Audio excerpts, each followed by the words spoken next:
potent advice, and inspiration from real self-made millionaires. Welcome to The Eventual Millionaire with your host, Jaime Masters. Welcome to Eventual Millionaire. I'm Jaime Masters, and today on the show we have Shawn Reynolds. Now he's from Canada, so you can check him out at Reynolds Bros, I guess, brothersbros.ca. And when you check him out, that's one piece of what he does. But he is a ridiculously amazing serial entrepreneur, producer, actor, all sorts of things. And I'm so excited to have you on the show. Thanks so much for coming on. Thanks so much for having me. I was looking through the list of the things that you do, from tech to, gutters to none of it sort of makes sense when you put it all together. So you tell me, how the heck did you get in so many different industries?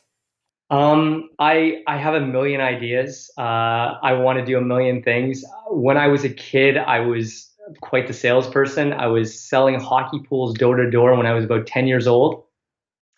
And I was doing ski trips when I was about 14 or 15, getting free ski trips. And by the time I was 19, I had a fourplex apartment building. I was a landlord. So I always had that in me. And I had a creative side and was an actor. I was doing commercials. I was doing plays. I was doing movies. Some of them great, some not so great. And it sort of just amalgamated. I became an actor, but I was always running my own business on the side because, as an actor, you're just waiting for somebody else to give you an opportunity. And I don't like that. I like sort of being, moving the chess pieces and not being the chess piece, if you will. Yes, I just painted a picture that says that exact same thing. Yeah. So how do you deal with that, though? Because it's one thing to have ideas. You're like, oh, I have a lot of ideas. No offense, but a lot of people listening have a lot of ideas also. Taking action, actually creating companies that are actually successful, very different thing. So how have you actually aligned that to be able to get these things done?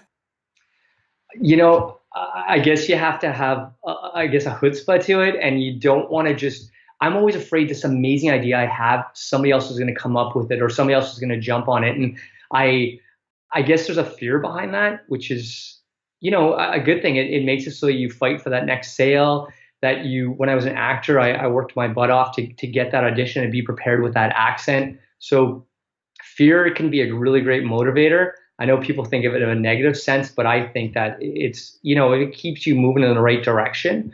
And I've always been really collaborative. I come up with a great idea and it's not like I'm trying to hoard it to myself. I've always said, okay, you know what, this is going to be I'm a real connector. So I'm like, this person would be really great for this, or I should bring in this person. And I like working with people. So those days where maybe you feel like, you know what, I don't have it in me today. It's really interesting. I'm working on producing a movie right now. It's just at the creative stages, and my collaborating partner just sent me a text saying, you know what, full disclosure, I don't have it in me today.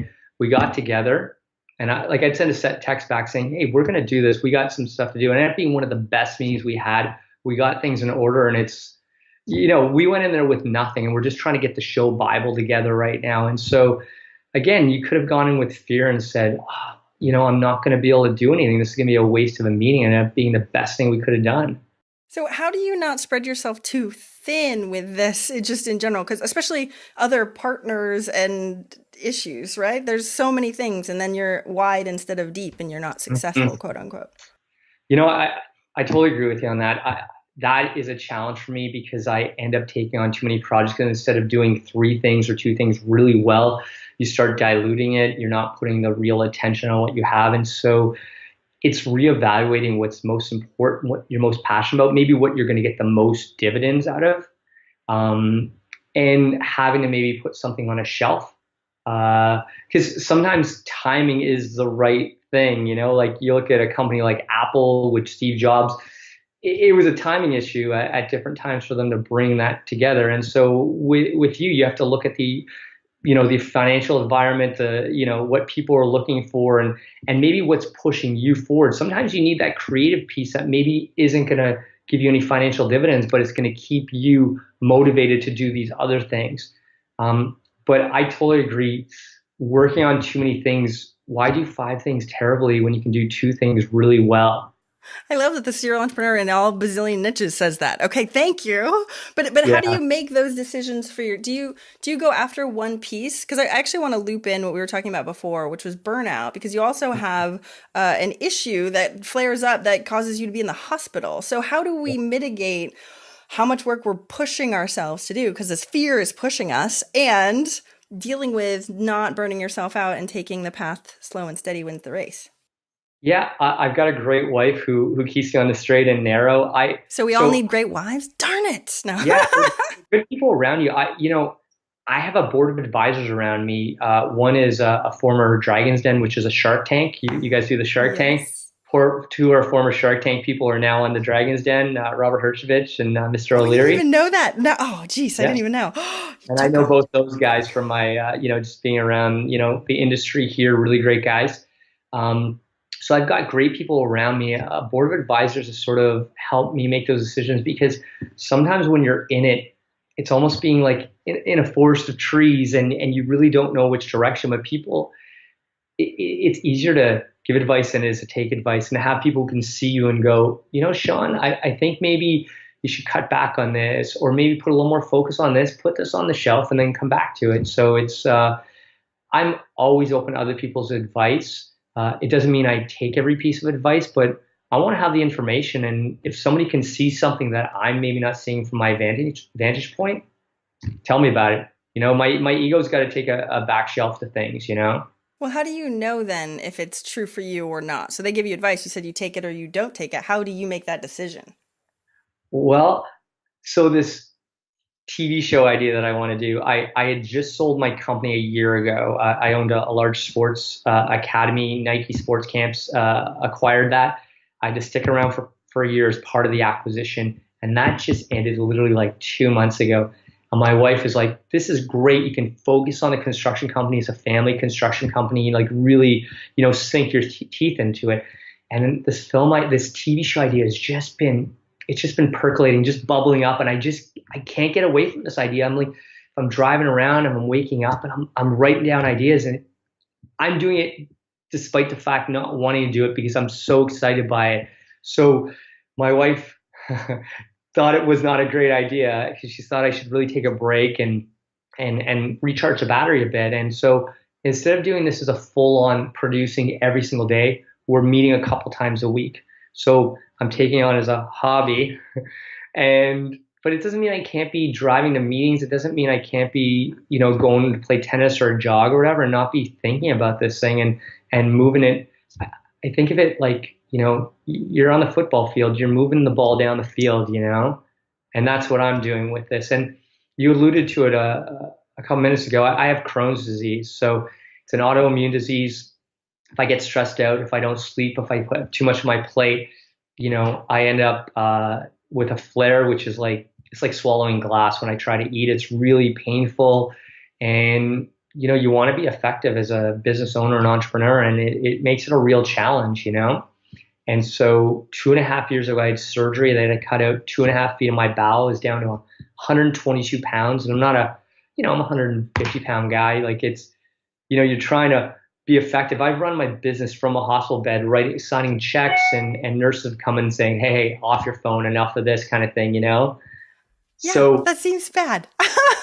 yeah. And part of that is because I push myself too hard. So you have to be self-aware and say, you know what, I'm not feeling great.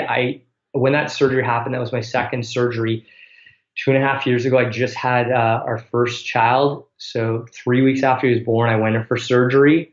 I had a business which was having you go through ebbs and flows. It was a challenge time. And so I started doing mindfulness meditation. Hmm. I think that's made me a better entrepreneur. It's made me a better person. I'm less reactive, which is part of being an actor. When I used to really focus on that, like going off your gut, right? So it's got me being more aware. I changed my diet dramatically, really got off sugar and gluten and I know what I'm eating almost every day. I start off with a great smoothie and have one of those amazing blenders and because if I don't take care of me, the whole thing falls apart, right? Well, Like, that's what we're told. And what's so tough though is that not that your disease is an asset in any way, but the fact that it is so prevalent makes you have to pay attention. Where mhm, instead, other entrepreneurs will just run themselves to the ground and then end up in a hospital and be like, oh, I had no idea, completely clueless that I was running myself into the ground. And so, how yeah. do we stop ourselves before we get to that point? Does that make sense? So especially if it's not a physical sensation, oh my gosh, I'm doing too much. I now feel stress and now it feels like glass. You would notice that. But other people don't even notice the stress that just piles on and piles on and Mhm. piles on until it's too late, quote unquote. Yeah. The thing you need to be doing, you have to be like keeping track. Like, am I getting 7 hours a night sleep? Am I actually like, what am I eating? Like I use this great app called Evernote. So I'm a list guy. I have tons and tons of lists. So I keep lists on how I'm feeling, like how's the sleep going, how this is going. I'm not perfect at it, but at least I've got that as a barometer. And I started doing this thing probably about a year and a half ago. I started using the Eisenhower Matrix. Are you aware of No, that? tell me more. So your Eisenhower, who's obviously a famous American, who's they say he was one of the most productive guys out there. He had this matrix. So you put it into four different quadrants. Oh, is this Maybe the I can important urgent thing or no? right, I didn't know it exactly. was his. He's Oh, that, and so important, but and urgent, important, not urgent. okay. Can you give me an example? Because this is the thing. I think most, and I could be wrong, so we can definitely explain it in Sure. case people don't understand what it is, because I didn't know the name of it for sure. But give me an example of something you do, because we've heard of this, or a lot of people have heard of this, but don't actually do it. Very different and when you actually do it. Yeah. So for me, my lists were this long. Like I'd have a list and it continue going, and then you don't know the top of the list from the bottom of the list and what's important. And for me, as an entrepreneur, every day you have to get up and you have to be your own boss and go, okay, Shawn, what are you going to do to make your company move forward, make you move forward, like all these things, right? So I have a personal Eisenhower matrix, and I have one for business, and I look at each one in the morning, and I look at it, and that really gets me focused on what's the most important thing that you need to do from a personal standpoint and from a business standpoint. And so in the important, well, you know what I'm going to do? I'm going to bring this up right I now. know, I was So going to say, I want to see it or a template or let's something bring so this people up can right look at now. it. So, and I can talk about real world items that, so Please, thank you. Pull back the curtain for of sure. actually what happens. So important and urgent. We're using a new CRM for our construction company. So the QuickBooks transition to move all of our clients over, we wanted to get this done for Labor Day, and we're moving into this. This has to go over right now. That's a very important item. We have a big home show coming up. That's an important and urgent. For this show I'm working on, although it's a hobby, we want to get the character breakdown for each of the characters that we want to include in the show Bible. That's the show Bible just sort of breaks down what the show is going to look like, the characters involved, all the episodes. So if we go into the next quadrant, which is important but not urgent, so this is where I can decide when I want to do it. But it's important. Like we need new credit cards for all of our new employees, right? Right now we're passing them around amongst employees, and we've got debit cards and all that sort of thing. But that has to happen. It's unprofessional. People are having to bill things that they shouldn't have to bill and taking their eye off the ball. Important, but if that week's another week and a half, 2 weeks, not a huge deal, right?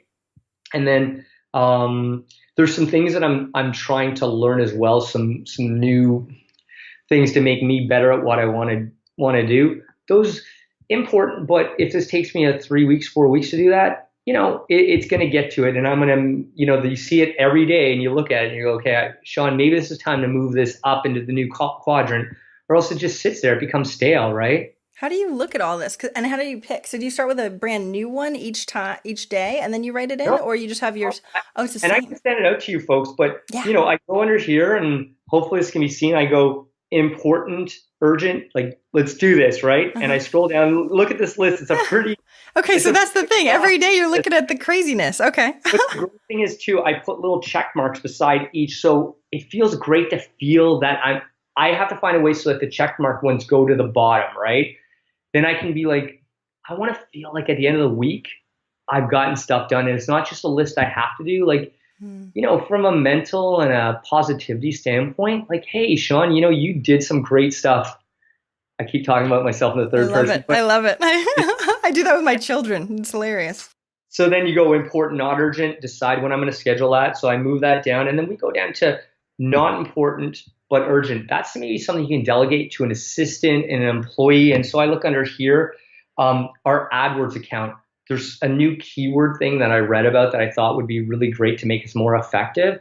I want that enacted. Again, not super urgent. And this is something I don't need to do. I can tell the person, say, listen, here's this article, read up on this, get on the phone with the advisor from AdWords. Let's get this done. Is it like a brain dump for your entire list though? Because that's the other thing. That's a big list, right? So you don't use like a project management software or anything like that? No, I tend to use this right now. And the thing is, the one thing I need to do is you're seeing a lot of check boxes on there. So I'm getting stuff done and I have to move those down, like cut and paste or maybe use something, but move them down because I want to be able to see like a month from now, like where I'm at and see what I've gotten done. And eventually you're moving that maybe into the like, hey, this is what I've accomplished for the month of September list. And the last list, which is the funniest list, is not important, not urgent. Delete it. If it's not important, it's not urgent. That's not really on your list. Give me some examples of that too, because nobody wants to delete anything from their list ever. They like put things on and they never take them off. I delete it, but darn, maybe people are always asking you to come and speak at things, and sometimes those things you have to say no to, and it's a not important, not urgent because there's 10,000 things ahead of you. So you just write back to them to say, hey, folks, not this September, but can we look at this for January? So it's you can have that on there and it can be something you look back to. But this is now in their court to reach back to me on, right? When people play tennis email with you and they've emailed you and you email them back and it's now in their court. And that's because some people use that as their list. Yep. That's why we have Boomerang nowadays. Oh, I don't want to see this right now. Go away. So it's just like, I'm throwing this back to you. I don't even want to think about it. Well, I can put that on my not important, not urgent list as opposed to, leaving it in their court because, you want to be polite with people's time. And there's people out there that are just getting started and they're people that were so, so helpful to me. I stood on the shoulders of so many other people to get to where I am today. And you want to be respectful of that. I think karma is a really important thing in life and in business, Oh, that's really cool. Especially everybody listening is like, ooh, let me ask him for advice. He's going to give back. Well, we get questions about this all the time, though, because you have a board of advisors and people are like, oh, well, who would want to mentor me? I'm a nobody or whatever. It's hard to have them ask. Does that make sense? Yeah. When you can ask a girl out, ask a partner out, if you take the first no, you shouldn't be an entrepreneur. Like the first no means, hey, maybe I ask at a different time. Like people reach out to me and sometimes it's like, it was Labor Day long weekend. If you were reaching out to me, we were at the cottage, we were doing that. I had my little 2-year-old, my wife. This is not the time to reach out to me around that time. And people that I want to get advice for that are on my board of advisors, I had a couple of questions. I'm like, I'm not hitting them up now because this is not going to get an answer. And if it is, it's not going to be the real great answer that I want. So, don't be afraid to ask more than once. And I'll tell you, one of the guys on my board of advisors who was on the Dragon's Den, I kept trying to meet this person. I wanted to meet with him. He's not in Charlotte. He kept saying very politely, this guy would get back to me within 5 minutes. He owns so many businesses. I don't know how he does it. So much respect. But said, Shawn, I get about 15 requests a day to speak at universities and colleges and people and all this. And I said, listen, it's the fall. I will come and clean out your garage. I will rake leaves. Do you need to do at your house right now? Let me come and help you so that we'll just talk while you do what you need to do.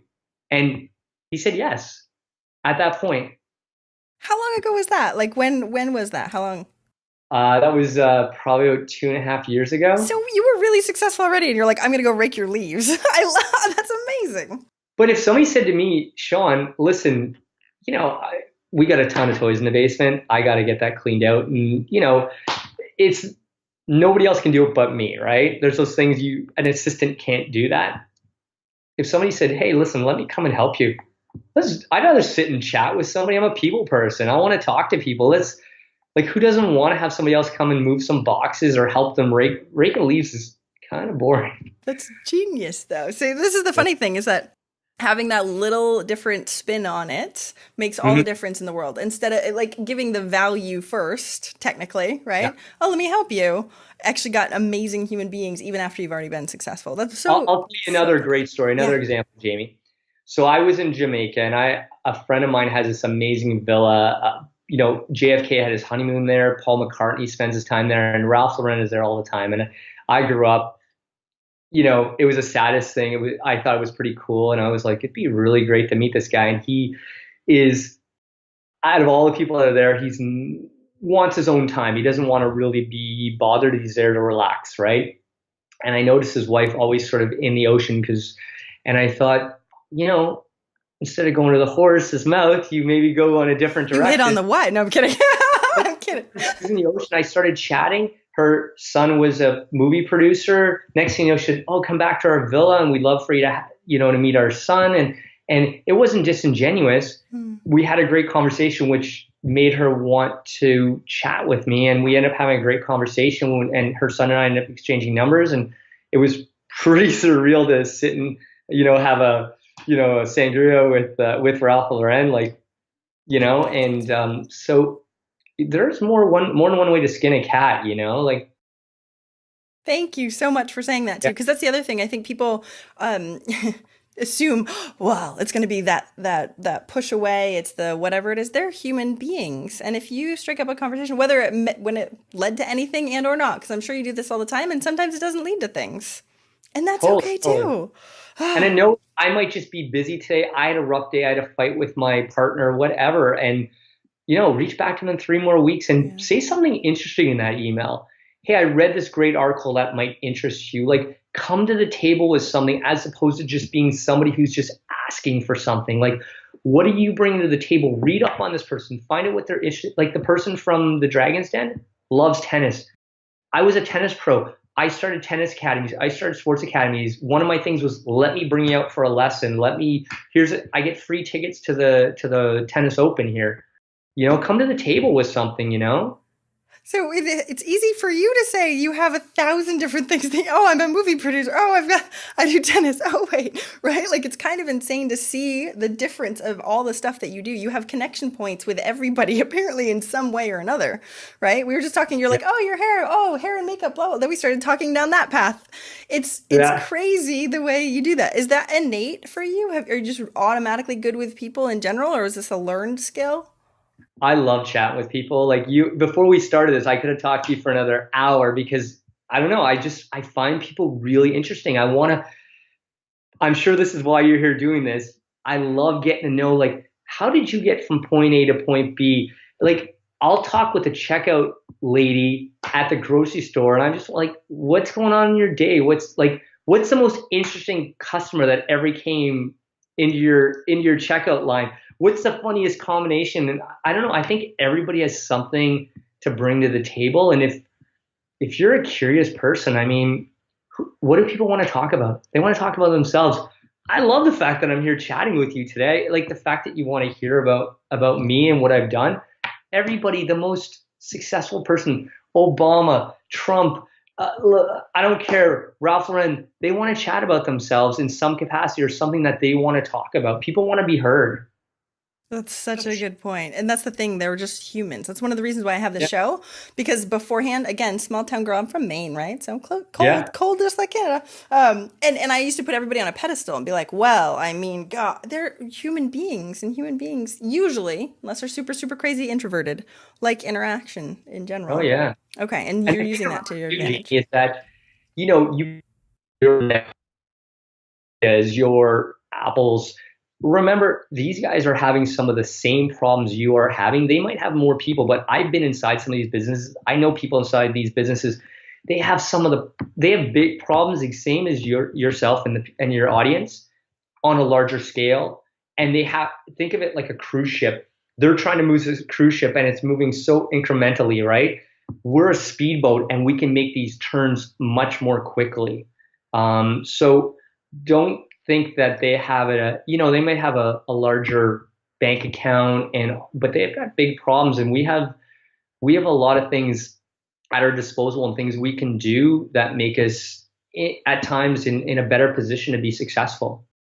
So I love that this took this turn, because we weren't going to talk about mentors in any way before when we were talking about stuff. But because you've built so many different types of companies, what would you suggest for people that are in the first 2 years in business to really try and develop it? Because you're right, there's these ups and downs and things, and they're trying to hold it all together, but not having the skill set. So of course, getting a mentor, really, really important. But what would you suggest, especially on the business development side of things, to try and handle it all and not over stress? And I know it's a general question, but that's why I want you to tell me what you think. I think it's important to set goals for yourself. I'm a list guy, like I said, but the day-to-day can catch up to you, emails and phone calls and all those things is that moving your business forward today? Is that email back to that person? And before you're doing things, creating that list and going, these 3 things are paramount to me moving forward. Me getting on the horn with this person because they're going to help me move my business forward is important. So creating a list and having, you can go through that forest, coming back to the forest analogy, right? And as long as you're moving north, you might have to move east and west along the way, but you're still moving that direction. And you may have to change course and change your game plan, right?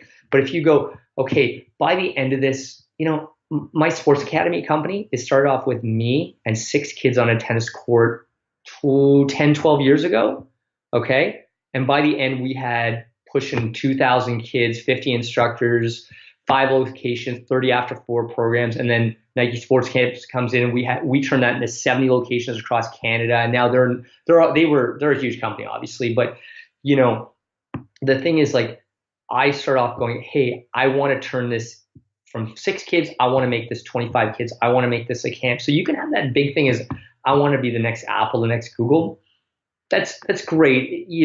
That's looking at you in a planetary point of view. But let's get back to the forest again. You want to get to the end of this forest. Let's get out of this forest, right? And that might be, I want to start a camp. I want to make it so that I can stop working my full-time job in 6 months, in a year. So have that goal, and your goal may not be money. For me, money isn't the end all be all. If I can find a balance between creating, let's say, film and TV projects, running my businesses, running my business with my family, I found so redeeming because it's a collaborative, and spending, I'll make less money to be able to spend time with my son, spend time with my wife. I don't know. I want to have a ton of money in the bank, but people have to understand what it takes to get there. It could mean a divorce. It could mean not getting to know your kids. It could mean putting yourself in the hospital to do that. And I'm not saying that has to happen, but if you have to give your all if you want to be one of the best. And I want to be really great. I don't know if I want to give up everything for that. I don't know if I can say first. Yes. No. Go ahead. Yeah. So to me, did you know that? So when we're looking at, I'm not going to call it balance, right? Because what you're doing sounds actually pretty gosh darn impressive. The fact that you can prioritize those pieces, especially with all the different things that you have going on. Mm-hmm. But did you, especially when you first started with 6 kids, did you vision or did you really project I could see this being huge and I want to sell it one day? Or was it always incremental? And I'm going to be honest about this. You know what? It was myself and 6 kids on a court. I was a waiter and actor at the time. Okay. So I was in the big city of Toronto. I'm from a small town, a little mining town up north called Sudbury, and didn't have a ton of money in the account, and sort of was doing that, and it started growing and it started growing. And I didn't have a thing of thinking this was going to be great. I was going to be the next Ed Norton, next Tom Cruise, that was what was going to happen. And it started growing and it started growing. And the other side of the coin was growing. And I just saw I didn't have to be a waiter anymore because this started growing. And then I had people working for me. I had instructors working for me, and I didn't have to be there. I could manage them from my pocket, from my phone, right? And so, I don't know, I kind of had to have some success for that to come about. That being said, I'm a hard worker, and I feel like a really lucky person, but I've always worked really hard to get lucky. And here's one thing I'll tell you. I had one of my locations shut down our lease for us to run one of our tennis locations there, and it was the end of the world. It was a big door closing on me, but it couldn't have been it was the best thing that ever happened. I got in with a private school, which led to all these other private schools, which led Nike wouldn't have happened if that had to happen. Huh. And, now when something bad happens from a business standpoint, I go, what's the silver lining in this? Because the things that were the worst things that could have happened end up being the best things that could have happened. Who would have thought? Well, what's so crazy though is it's easy to see when you look in hindsight, and it's so hard when you're in that forest and going, this sucks, right? Maybe when I'm out, I can look back and be like, oh, that was a beautiful forest. But now you're like, right? How do you bring that into your crisis or whatever mode you are in now? I had to have it happen a couple of times for me to go, okay, this might be a good thing. So I had to learn from example, I suppose. A little stubborn, hard-headed entrepreneurs got to get slapped around a few times, right? And then I had my brothers around me when I was really down and out. I had my advisors around me. I had people where I'm like, oh my God, I have to go in for surgery and I'm having challenges for my business and this is happening. And, there are times where I was like, I'm in a hospital, like I was having trouble walking upstairs. I was going to have to come and take care of my little, like I couldn't pick up my little one for the first 6 months after surgery because of the, they cut out my gut and stuff like that. And so I was coming back home to run a business, to have a newborn, do all these things, and I was afraid. Like I was really scared. And my brother showed up one day at the hospital and he said, okay, let's walk these stairs. Let's see that you can, we have a 2-story, and can I do that? And he's like, yeah. And like I was on a morphine trip, and that can really play with your emotions. I was like, I was crying in the hospital, just feeling like I can't take care of me. How do I take care of a newborn with my wife? So I'm trying to be as honest as possible, of the things that people go through, And what's so funny is that we are such resilient human beings. And you're telling the story, and I have extra bones in my body, which is interesting. I'm a mutant, and I had one removed, and I couldn't walk for, a very long period of time, and was on crutches and was crawling upstairs and had small children also, which sucks, and business and everything else. Yeah. And so you're like, and what I see with entrepreneurs, especially with clients of mine, they're like, well, I'm going to do everything now. So I'm going to, even when I moved to Austin, I launched my book the same month, got a divorce the same month. We're still friends, don't worry, all is well. And moved, across the country in the same, because that's smart. But I see entrepreneurs doing this, right? And going, and then we pile up. And when you pile that much stuff up, no human being can handle this stuff. And then we look at ourselves and go, how come I couldn't handle it? Like, because nobody can, right? No matter how resilient, thankfully we can come back from it. But those crisis points really matter. Well, speaking of that, I think back to, I was a waiter actor for a while, and you know how much I learned being a waiter? The amount of things I learned being a waiter that translate into what I do now. You think about that, you have to prioritize clients coming. Like we were right beside the hockey arena. The Leafs would come in, and I'd have people wanting to get in and get out, right? So you have to look across from them and go, okay, that cute couple over there, they don't need me. They're being cute with each other. Get them the bread and water, get that done. But that business person who's in all the time, and that they are on you, even though you should see the couple first because they are the next person to see, you got to prioritize what, is most important. And that goes to as well, like, is it the best time to move across the country? Is it the best time to do this? It's like going back to the list thing I said. And sometimes you can't control that. I did control the surgery to a certain extent. I said, the baby has to come first, and then we're getting the surgery done. It was funny. I was in a hospital bed. I was on the side in pain. And when the nurse came in to see if my wife was all right, I thought she was talking to me. And I said, oh, I could have a little bit of water. It was the most embarrassing moment. Oh, wife, labor, all that. But I'm giving birth. But prioritizing if you can do that, do that. Don't put everything on yourself at once, because that's not going to help anybody. It's just tough because we all want it all done now. Right? We're not so great with patience a lot of times either, right? Because you have all these ideas, the fear of missing out, like you were talking about before, and we have this compulsion to do it and to have it be done ideally yesterday. And so mitigating that and priorities and giving ourselves a freaking break once in a while so we don't end up in the hospital. It's hard for anybody to manage in general. So how have you, I know you talked about meditation a little bit beforehand. How has that, I talk about meditation quite a bit. How has that really made a difference for you? a lot of times things are happening where I'm half French Canadian and I'm half Irish, so I'm a pretty reactive person. And so, my gut's done me well. At times, it's not the best thing when you're married, when you have kids. You don't want to bring that emotion out, right? And it gets me to go and sort of see the strings behind what's happening and go, hey, you know what? Can feel myself I'm getting upset. I can feel it welling up in me and I want to get upset now. And I'm going, oh, I'm upset. Okay, let's try breathing this out a little bit, or I'm going to go for a walk. I'm not perfect at it, but the longer I do it, I've gotten better. There's this great app called 10% Happier. Ooh. It's with an ABC correspondent, Dan Harris. He had a sort of a panic attack during doing the nightly news, and it got I think him. I saw that. That video, right? It's a really great app. It's a great way. He has this thing called 1 minute counts. Everybody feels like they have to get in there and stop thinking. That's not what it's about. It's about going, okay, I'm going to breathe. I'm going to follow my breathing. Then eventually you're like, oh, my list. I have to go back to my list. I have to add. I come up with so many great ideas while I'm meditating. And so I have to go back to my list. And instead of going, okay, I have a thought, go back to the breath. And it's, for me, I think of it when I used to go to the gym and go, okay, that's an arm curl.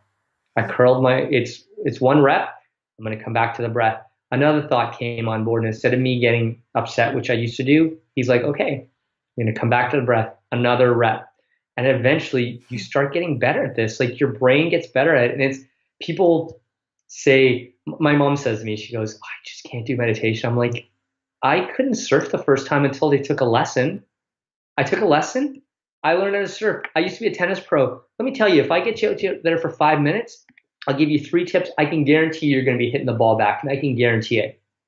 See, okay, this is why I have to bring this up, because we just had a retreat with one of my mastermind groups, and you can tell we talk about meditation, and I have a muse, like biofeedback. I have crazy things. I show my meditation bench. You can tell the people that are like, okay, she's crazy, right? Which makes sense.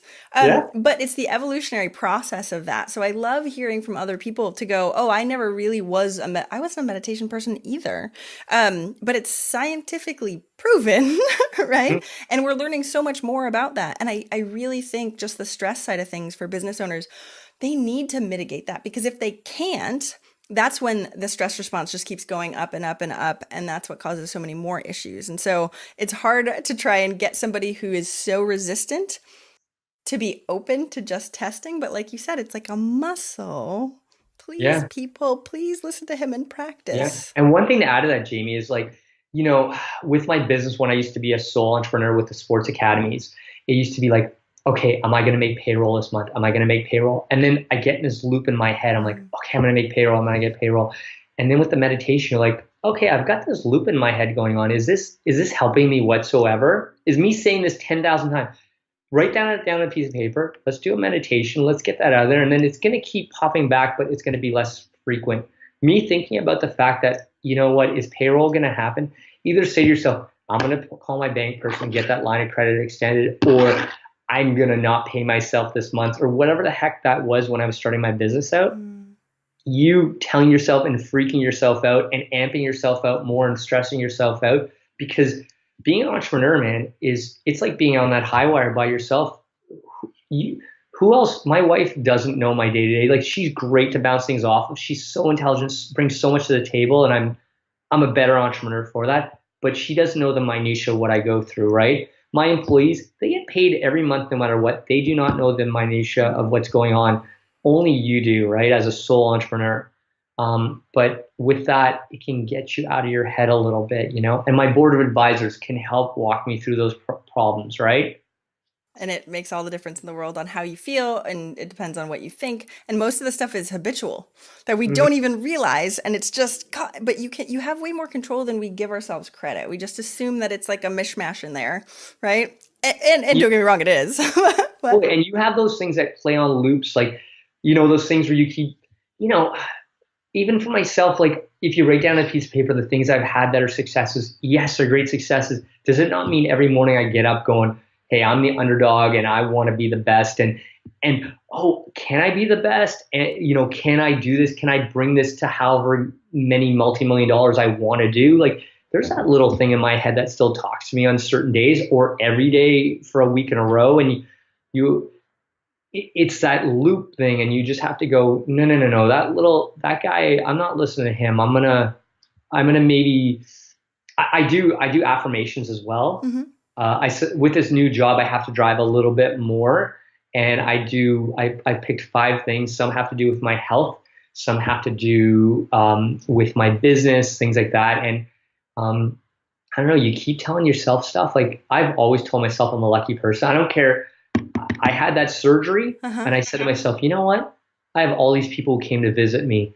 I live in a country where this got paid for. My wife has really great benefits. This got paid for. I mean, I got out of surgery quicker than I thought I would be. I'm like, if you say you're lucky, let me tell you, you're going to find the things in your life that you're lucky about. It's almost like when you get a car, a silver RAV4, let's say, or a blue Porsche. How many of those are you going to see in a day? Exactly. Right? Yes. Tell yourself you're lucky. You're going to see why you're lucky every single day. Have you ever seen there's a Darren Brown video about luck? And Mm-hmm. it is, do you know who Darren Brown is? Oh yeah. Okay. He's amazing. He has one on luck. You have to watch it. Well, Because it's I want to do that. the people that think they are lucky versus the people that they are unlucky. And Mm-hmm. they literally will put money in front of the people that think they're unlucky and they won't see it. They had to put, well, I won't tell you that, but I was like, this is just so perfectly true that when you're not paying attention, like I said at the very beginning before we started recording, you're like, I prepared. And I was like, well, luck favors the prepared mind, right? One of my favorite quotes. And it's like you just paying more attention and really making sure that you understand that luck comes to you. And if I pay attention to that, it's way better than paying attention to the other crap that goes on in our head. Why would you not want to be happier? It's so silly. And you're going to come up with so many great ideas if you tell yourself every morning that you're lucky. Like we're above ground. We were born in this country. Like, well, you and the United States. My we're country, born in your a great, country. great place with great people around us. We're pretty darn lucky, you know. And I think reminding ourselves of that every day is important. You look at what's happening down in Houston. I mean, I'm sure those people are thanking themselves like, hey, you know, my house is still standing, or my family's okay. And, you know, we have a lot to be lucky for. And I think that we have to remind ourselves of that. And there's going to be those days, like there were days in that hospital where I didn't feel like, I'm saying this now, and there were certain days where I was not feeling lucky and I called somebody or I, you know, cried it out, you know, but you know, you get through that, you know, you just push through that and then you move on to, okay, you know what, I am lucky, you know. Thank you for being so real on this. I know we're actually going over them when we normally do because this stuff is so important, but it seems so intangible, quote unquote. And yet, this is some of the threads that I see of the people that are successful is because it is a personal growth thing for sure. As you start growing, and a business is one of the best ways that we can grow as humans because we're faced with a whole bunch of crap that you kind of have to, right? And so seeing what you actually do and you actually being very vulnerable about, yeah, and then I cried. Okay, it's fine, people. People do that, and you feel better afterwards. Huh, who knew? Luckily, I used to get paid to cry on TV and stuff. I don't get paid in a hospital bed, but it is what it is. Oh my gosh, that's amazing. Tap into the pain. All right, great. Oh man. So I know we have to start wrapping up, unfortunately. Yeah. And we should have you back on the show. And I know tonight you have like 1,000 people in a film festival and craziness. So thank you so much for making time in your schedule also. But you get on a plane, I'd love to have you out as one of my guests. That's what I said. I was like, I'll just cancel all the rest of the interviews today. I'm flying to Toronto. If I can meet Ryan Reynolds, wait, your brother or Deadpool? No. Yeah. Maybe. All right. We were chatting a little bit too much beforehand. Yeah. So you're really good at this. So getting me off topic, man. Okay. So the last question that I always ask is, what's one action listeners can take this week to help move them forward towards their goal of 1 million? I think really setting goals for yourself, and you know, setting the goal is important. Putting those steps behind the goal, having that and knowing where you're going to go that week, because life can get you off course really easily. You have to write down, what do I want to accomplish by the end of the week, and then work backwards from that. And, you know, from week to week, that's going to change. For me, some days it's creating this new series. Some days, like, what do I want to move forward most importantly? Put those steps behind that. Those steps will change along the way. But if you don't have a map to where you're going, what direction are you going in, right? Lost in the woods. And stay positive. Like know that like, man, anybody could, I moved to Toronto with like $300 in my pocket, you know? See, everybody's like, I want to be like you. I want to do crazy film stuff and serial entrepreneur and do this and do. So thank you for inspiring everyone and letting them know tangible things to actually do this. And I love your little template that you have on that. And everybody go check out. I'm going to go check out 10% Happier because usually I'm gonna send you a link to the Eisenhower Matrix. It's a great thing. Perfect. Thank you so much for coming on the show today. I know actually you said they could follow you on Twitter and tell us more about where we can find more about you. Shawn, SHAWN _Reynolds, REYNOLDS. Send me a hello. I love to chat with people, and come to the table. Like, like I said before, come to the table with something interesting. We can start a conversation. Oh, that's a challenge. I love it. And then forward it to me because I want to see what you come up with. You guys better be smart. We have to show him how smart my audience is. Okay, come up with something interesting. And a big fan of yours, by the way, Jaime. I've been watching you for a long while, and the people you bring on. I'm out here, and obviously I have a certain success, and I'm writing stuff down with some of the people that you have on. Like, I know you recently had the gentleman who had lost his eyesight, who I'm such a big fan of. He makes me with my Crohn's. I was just like, we all have our challenges. Yes. And then you're like, I am so lucky. And then he thinks he's so lucky. And you're like, okay, man, people. He inspired me. I was like, this guy, I want him to be one of the guys on my advisory group because he blew me away. We'll have to connect you guys and all will be well in the world. So thank you so much for coming on the show today. I so appreciate it. I hope you have a fantastic night tonight too. Thank you very much. Enjoy your day. Thank you so much for listening. I hope you enjoyed that interview. And if you want to check out more amazing resources, I'm only curating the best of the best. Go check out eventualmillionaire.com. You can take the Eventual Millionaire quiz, figure out where you are in business and what you need right now. Plus, you can look at curated resources specifically for you on the new Start Here page. I'm so excited. Please join us. Please let me know if you need anything at all. I'm here for you. And have a fantastic day. Bye.